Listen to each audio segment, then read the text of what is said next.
ఆకాంక్షల మేరకు ఆజాద్ హింద్ ఫౌజ్ ఏర్పాటు చేశాను. తాత్కాలిక ప్రభుత్వానికి ప్రధానమంత్రి అయ్యాను. విదేశీ వ్యవహారాలు కూడా నేనే చూసుకునేవాడిని. నేను మరికొందరు ముగ్గురు మంత్రులను 16 మందితో కోర్ కమిటీని కూడా ఏర్పాటు చేశాను. నేను ఏర్పాటు చేసిన ప్రభుత్వాన్ని Germany, Japan, Philippines, Korea, Italy, Ireland ప్రభుత్వాలు గుర్తించాయి.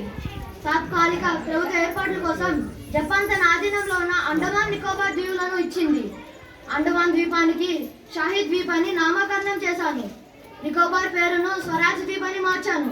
30 డిసెంబర్ 1943న ఈ దీవుల్లో స్వాతంత్ర భారతదేశ జెండాను కూడా ఎగరవేశాను. తర్వాత బ్రిటిష్లను వారి తొత్తులను ఎదిరించడానికి చలో ఢిల్లీ అంటూ పిలుపునిచ్చాను.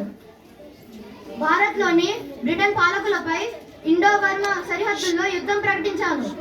ఇంఫాల్, కోహిమా సెక్టార్లు కూడా జపాన్ సేనతో కలిసి ఆజాద్ సైన్యం యుద్ధం చేసింది.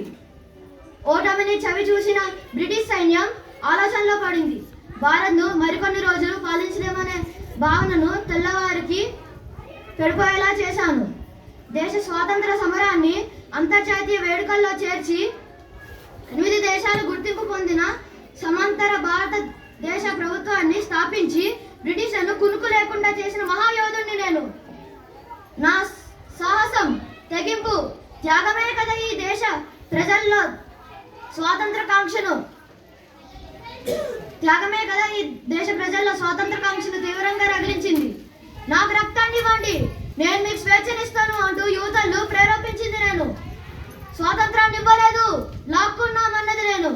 దేశ జనులారా, నా మాట వినండి. అపజయాలు ఖాతరు చేయకండి, అవి చాలా సహజమైనవి. అంతేకాదు, అవి మన జీవిత సౌందర్యాన్ని పెంచుతాయి. 1000 సార్లు అపజయాలు చూసినప్పుడు మరోసారి ప్రయత్నించాలనే ఆదర్శాన్ని పదే పదే గుర్తు చేసుకోండి. దేశ యువకులారా, నాకు రక్తాన్ని ఇవ్వండి, నేను మీకు స్వతంత్రాన్ని ఇస్తాను. పిరికి మాటలు మాట్లాడకండి, వినకండి, అవి మీ జీవిత గమనానికి ఆటంకం అవుతాయి. ఎదుట వారికి పిరికితనం నూరిపోస్తే మీరు పిరికివారు అవుతారు.